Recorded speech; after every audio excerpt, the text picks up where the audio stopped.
నమస్తే, welcome to our channel. ఎట్టకేలకు విజయ్ ముఖ్యమంత్రి అయ్యాడు. దాదాపు ఒక నెల కూడా కావచ్చింది. సో విజయ్ ముఖ్యమంత్రి అవ్వగానే ఆ నెంబర్కి మ్యాజిక్ ఫిగర్ రాకపోవడంతో ఇతర పార్టీ కాంగ్రెస్ కావచ్చు, వీసీకే కావచ్చు, ఇతర ముస్లిం పార్టీకి సంబంధించి సిపిఐ సిపిఎంల యొక్క సపోర్ట్ తీసుకొని ఆయన ఎట్టకేలకు ముఖ్యమంత్రి అయితే అవ్వడం జరిగింది. సో మొదట్లో ముఖ్యమంత్రి అయినప్పుడు అందరూ ఏమనుకున్నారు, ముఖ్యంగా స్టాలిన్ ఏమనుకున్నాడంటే ఈ 6 నెలలు కూడా ఇతను ముఖ్యమంత్రిగా చేయలేడు, ఎందుకంటే ఇతను ఇచ్చినటువంటి హామీలు నెరవేర్చలేడు అని చెప్పిందనే. సో 6 నెలల్లో ఎన్నికలు వస్తుందని చెప్పి వాళ్ళ క్యాడర్కి చెప్పడము. సో అందరూ ఏమనుకున్నారంటే ఈ సపోర్ట్ చేసినటువంటి పార్టీలు ఏమైనా విత్డ్రా చేసుకుంటాయేమో అని చెప్పి అందరూ భావించారు. సో దానికి కూడా చెక్ పెట్టడానికి విజయ్ 5 మంది దగ్గర రిజైన్ చేయించాడు. ఎలక్షన్లు కూడా రాబోతుంది. సో అతనికి కావాల్సిన ఎంత నెంబర్ కావాలనో అంతమంది ఎమ్మెల్యేలను పోగేసుకొని వాళ్ళ దగ్గర రిజైన్ చేపిస్తున్నాడు. మరి ఎన్నికలకు వెళ్ళిపోతారు, మళ్ళీ గెలుస్తాడా గెలవడా అనేది కాసేపు పక్కన పెడదాం. వాస్తవంగా చెప్పాలంటే ఆయన ఇచ్చినటువంటి హామీలు ఏవైతే ఉన్నాయో హామీలు నెరవేర్చలేడు. ఆ హామీలు నెరవేర్చడానికి అక్కడ ఉన్నటువంటి ఆర్థిక వెసులుబాటు ఏదైతే ఉందో, అక్కడ ఉన్నటువంటి బడ్జెట్ ఏదైతే ఉందో అది సరిపోదని చెప్పి డిఎంకే వాళ్ళు పెద్ద ఎత్తున ప్రచారము చేశారు, ఆశాభావంగా కూడా ఉన్నారు. సో ఎలాగూ చేయలేడు కాబట్టి మనము మళ్ళీ ఎన్నికలు వస్తాయి, మళ్ళీ ఎన్నికలు వస్తే మనం గెలుస్తామని చెప్పి ఒక దురాలోచనలో ఉన్నటువంటి విషయం అయితే అందరికీ తెలిసిందే.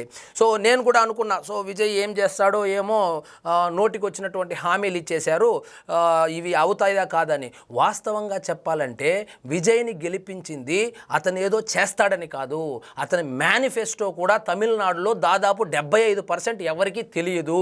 ఎందుకంటే కనీసం ఆయన ప్రచారమే చేయలేదు. పట్టుమని 25 నియోజకవర్గాల్లో కూడా ప్రచారం చేయలేదు. ఆయన మేనిఫెస్టో అసలు జనాల్లోకే వెళ్ళలేదు. కాబట్టి మేనిఫెస్టోని చూసో ఏదో పథకాలు చూసో ఓట్లు వేశారంటే నేనైతే నమ్మడం లేదు.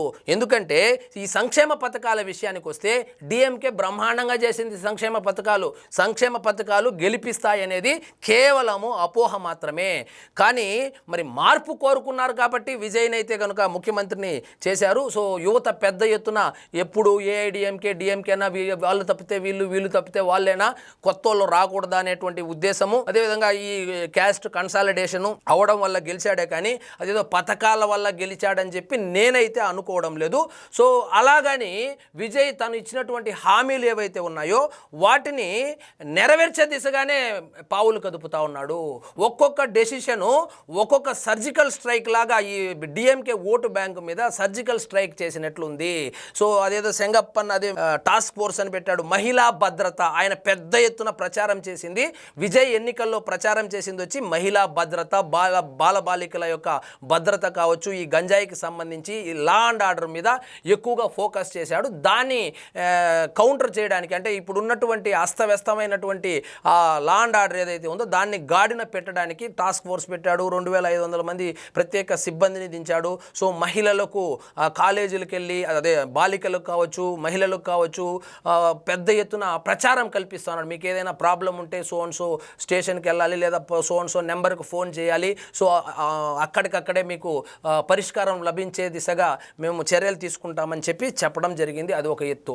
సో ఇంకొకటి ఏంటంటే నిన్న పెద్ద ఆటం బాంబు పేల్చాడు. అదేంటంటే రైతు రుణమాఫీ.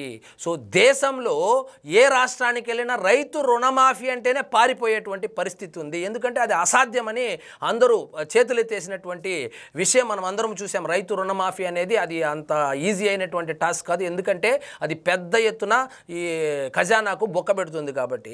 కానీ విజయ్ ఆయన వాస్తవంగా ఏం చెప్పాడంటే రైతు రుణమాఫీ అని చెప్పాడు, కానీ అమౌంట్ అయితే చెప్పలేదు. ఆ ఎన్నికలప్పుడు అమౌంట్ అయితే చెప్పలేదు.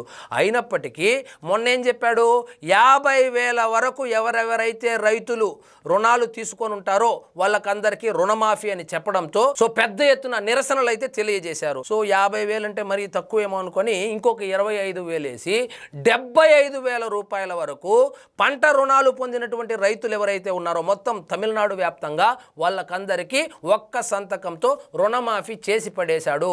సో ఒక్కసారిగా డిఎంకే ఉలిక్కి పడింది. అరే ఇది అసాధ్యం అనుకున్నామే, దాదాపు 8,000 కోట్ల రూపాయలు, ఇప్పటికిప్పుడు 8,000 కోట్ల రూపాయలు సర్ది దాన్ని రైతు రుణమాఫీ చేయడం అనేది అంత ఈజీ కాదే, మనకి ఇంత అనుభవం ఉన్నా కూడా మనం చేయలేకపోయామే, ఇతనేంది ఊరినే సంతకం పెట్టేశాడు, మరి అవుతుందా కాదని. అది అవుతుందో కాదో సంతకం అయితే పెట్టేశాడు. దాదాపు 15 లక్షల లక్షల మంది లబ్ధిదారులు ఉన్నారంట దీంట్లో. సో మొత్తానికి విజయ్ కనుక చూస్తే అర్బన్ ఏరియాల్లో పెద్ద ఎత్తున గెలవడము, సో రూరల్ ఏరియాలు ఏవైతే ఉన్నాయో అంటే ముఖ్యంగా రైతులు ఉన్నటువంటి ప్రాంతాలు ఏవైతే ఉన్నాయో అక్కడ ఆయనకు పెద్దగా సీట్లు అయితే రాలేదు. సో దాన్ని కౌంటర్ చేయడానికి ముందుగా ఈ రైతు రుణమాఫీతోనే మొదలుపెట్టాడు. సో ప్రతి ఇంటికి ఆ 200 యూనిట్లు విద్యుత్ ఫ్రీ అయితే ఏదైతే ఉందో అది మొదటి సంతకంగా ఆయన పెట్టడం జరిగింది. వీళ్ళు ఏమంటా ఉన్నారు, మేము ఆల్రెడీ 100 ఇస్తా ఉన్నాం, ఈయన 200 అంటా ఉన్నాడు, అంతే కదా అన్నారు. మీరు గుర్తుపెట్టుకోవాల్సింది ఆయన మేనిఫెస్టోని చూసి ఆయనకు ఓట్లు వేయలేదు. జనాలు విసిగిపోయారు. ఈ ద్రవిడియన్ మోడల్ ఏదైతే ఉందో ద్రవిడియన్ మోడల్తో విసిగిపోయారు. అసలు మీరు మాకు వద్దు అని చెప్పి ఓట్లేశారే కానీ విజయ్ వచ్చి ఏదో రైతు రుణమాఫీ చేస్తాడనో లేకపోతే ఇంకేదో స్కీములు పెడతాడనో లేకపోతే ఫ్రీగా డబ్బులు ఇస్తాడనో అని మాత్రము తమిళనాడులో ఎన్నికలైతే ఈసారి జరగలేదు.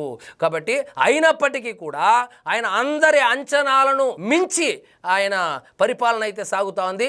సో ఆయన 200 యూనిట్ల విద్యుత్ కాడి నుంచి ఆ మహిళా భద్రత దగ్గర నుంచి వైన్ షాపులు ఇవన్నీ అందరూ ముఖ్యమంత్రులు చేసేదే. ఆంధ్రప్రదేశ్లో కూడా ఉంది మహిళా భద్రత అని, పోలీస్ స్టేషన్లు ఉన్నాయి, సపరేట్ మహిళా పోలీస్ స్టేషన్లు ఓ కాలం నుంచి ఉన్నాయి. కానీ ఈ వీటికి వచ్చినటువంటి ప్రచారానికన్నా విజయ్ ఏమి చేసినా ప్రచారం వస్తూ ఉంది. కాబట్టి అందులో భాగంగానే ఇప్పుడు తమిళనాడు మొత్తం దద్దరిల్లిపోయింది రైతు రుణమాఫీతో. సో ఎవ్వరూ ఎక్స్పెక్ట్ చేయలేదు. సో రైతు రుణమాఫీ అనేది అసంభవం, ఇది అసాధ్యం, ఎట్టి పరిస్థితుల్లోనూ ఇది అవ్వదు అని చెప్తా ఉంటే సో 75,000 రూపాయల వరకు అంటే దాదాపు అంటే చిన్న కారు రైతులు అంటారు కదా, చిన్న కారు రైతులు మొత్తం బయటపడేటువంటి పరిస్థితి అయితే ఏర్పడింది.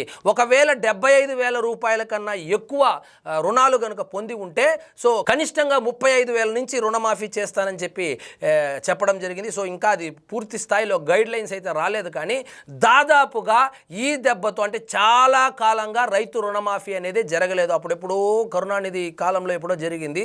దాని తర్వాత రైతు రుణమాఫీ అనేది జరగలేదు. మరొకటి రైతులు పెద్ద ఎత్తున విజయ్ పార్టీకి ఏమీ ఓట్లు వేయలేదు. కాబట్టి ఏ సెక్షన్ ఆఫ్ పీపుల్ అయితే విజయ్కి దూరంగా ఉన్నారో వాళ్ళను దగ్గర తెచ్చుకునేటువంటి ఉద్దేశంతో, అందులోనూ రైతులను ఆదుకోవాలనేటువంటి ఉద్దేశంతో సో ఎవ్వరు ఎక్స్పెక్ట్ చేయాలి, నేను కూడా ఎక్స్పెక్ట్ చేయాలి వాస్తవంగా చెప్పాలంటే ఆ పథకాలంతా అవుతుందా పోతుందా అని ఉంటే. కానీ ఒక్కొక్క పథకము రాసుకొని మరీ ఇంప్లిమెంట్ చేస్తూ ఉన్నాడు. మరి ఇది ఎన్ని రోజులు సాగుతుంది? ఇలాగైనా సాగుతుందంటే మంచి ఎవరు చేసినా మంచే. మీకు విజయ్ అంటే నచ్చినా నచ్చకపోయినా ఒకవేళ అసూయ ఉండినా కూడా మంచి ఎవరు చేసినా మంచిగా. దాదాపు 16 లక్షల మంది రైతులు ఈరోజు వాళ్ళు పాస్ పుస్తకాలు బ్యాంకులో అక్కడ తాకట్టు పెట్టింటారు. అది చేతికి వచ్చినప్పుడు ఆ రైతు కంట్లో ఉన్నటువంటి ఆనందం చూస్తే ఇంకేం కావాలి విజయ్కి. కాబట్టి ఒక్కొక్కటి అక్కడేం డెఫిసిట్ ఏం లేదు, కానీ అప్పులైతే ఉన్నాయి. కానీ డెఫిసిట్లో లేదు కాబట్టి ఆదాయం బాగానే ఉంది. కాబట్టి ఆ ఆదాయాన్ని ఏ విధంగా అంటే ఆయన ఏం చెప్తున్నాడు, సో వచ్చే ఆదాయమే సరిపోతుంది, అవినీతిని కంట్రోల్ చేస్తే వచ్చే ఆదాయంతోనే నేను ఇచ్చినటువంటి పథకాలన్నీ ఇంప్లిమెంట్ చేయవచ్చునని చెప్పి ఆయనైతే ఎన్నికల ప్రచారంలో పెద్ద ఎత్తున ప్రచారం అయితే చేశారు.